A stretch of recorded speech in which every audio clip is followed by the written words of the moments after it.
Salut tout le monde, j'espère que vous allez tous très bien. Aujourd'hui, petit résumé de la conférence de presse de Galtier face à Monaco. Et première stupeur pour moi, première surprise, c'est qu'aucun journaliste a posé une question à Galtier sur Monaco. Ah bah, c'est l'avant-match PSG-Monaco et on ne te pose même pas une question à Galtier sur ce qu'il pense de Monaco, etc.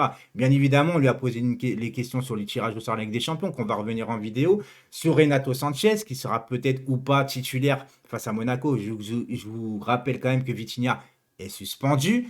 Le turnover, le PG au parc, est-ce qu'il y a une pression supplémentaire ou pas? Le ressenti en Ligue des Champions, est-ce que l'effectif est assez étoffé? On parlera aussi de Mercato et bien évidemment de l'arbitrage. Alors tout d'abord les gars, Navas est bien dans le groupe face à Monaco. Il était blessé auparavant. Je pensais que c'était une blessure diplomatique pour pouvoir le vendre et négocier. Non, il est bien dans le groupe face à Monaco. Il a dit que Navas pour le moment, est bien un joueur du Paris Saint-Germain, qui rien n'est fait. Également pour Leandro Paredes, qui est bien dans le groupe, qui est bien instauré et que pour l'instant, rien n'est fait au niveau de la Juventus. Ensuite, le tirage au sort, il a dit que forcément la Juve, les gars, est un grand club. Il n'y a pas si longtemps que ça, ils ont été finalistes, que c'est un club habitué en Ligue des Champions, qu'on va retrouver bien évidemment André Di Maria, qu'on va retrouver Rabiot. Le mec a travaillé son sujet quand même, Galtier, tu vois. Il n'était pas là quand Rabiot était au club, mais il sait un peu l'histoire du PSG. Et ça, pour moi, c'est très intéressant. Que Milik vient d'arriver à la Juve, que Moïse Kean aussi connaît le Paris Saint-Germain, qui se dit pas favori. Il n'a pas la prétention de dire que le Paris Saint-Germain sera favori du groupe. Moi, je pense que si, par rapport à l'effectif qu'on a, par rapport dernièrement au parcours qu'on a par rapport à la Juve, même si l'historique veut que la Juve est au-dessus du Paris Saint-Germain au niveau des confrontations directes. En soi, il dit que le tirage n'est pas hyper très compliqué, qu'il n'est pas non plus facile et qu'il va falloir quand même faire attention parce qu'en Ligue des Champions, chaque joueur, n'importe quelle équipe, chaque équipe est transcendée par cette Ligue des Champions, donc il va falloir être sérieux, etc. et qui est logique.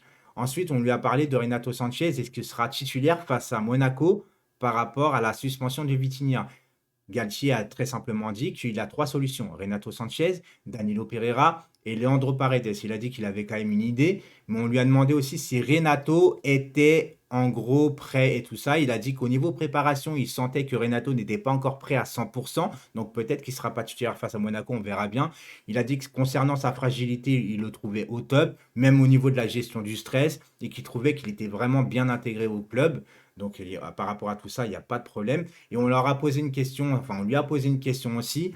Est-ce que pour lui, la paire Renato Sanchez-Verratti serait plus forte que Vitinha-Verratti? Il a dit que pour lui, les deux paires seront au top niveau et que Renato Sanchez sera à un autre registre, mais que les deux paires seront vraiment au top au niveau de la performance, qu'il n'a pas à se plaindre par rapport à ça et qui se refuse pas sur certains matchs à faire une triplette, c'est-à-dire Verratti, Vitinha et Renato Sanchez. On lui a parlé aussi de l'arbitrage, les gars. Au niveau de l'arbitrage, il a dit que l'arbitrage français était bon, qu'en ce moment, les cartons rouges étaient sortis, mais comme dans tous les débuts de saison, pour montrer aux joueurs qu'il y a des nouvelles règles et qu'il ne va pas falloir déconner avec comment ça s'appelle, avec la protection des joueurs, etc.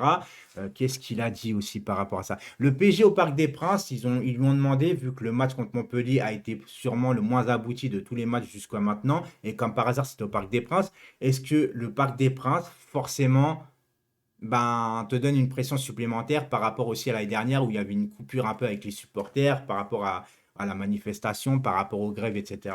Il a dit que non, il a dit que face à Montpellier, c'est vrai que c'était un match un peu plus mitigé, mais qu'on a quand même gagné 5-2, je vous le rappelle, et que forcément, les équipes au parc jouent bloc bas. En plus, c'était le premier match de Mbappé et tout ça, donc l'équipe était encore en rodage. Il a dit que pour lui, il n'y a aucune pression supplémentaire au Parc des Princes, que tout se passe très très bien.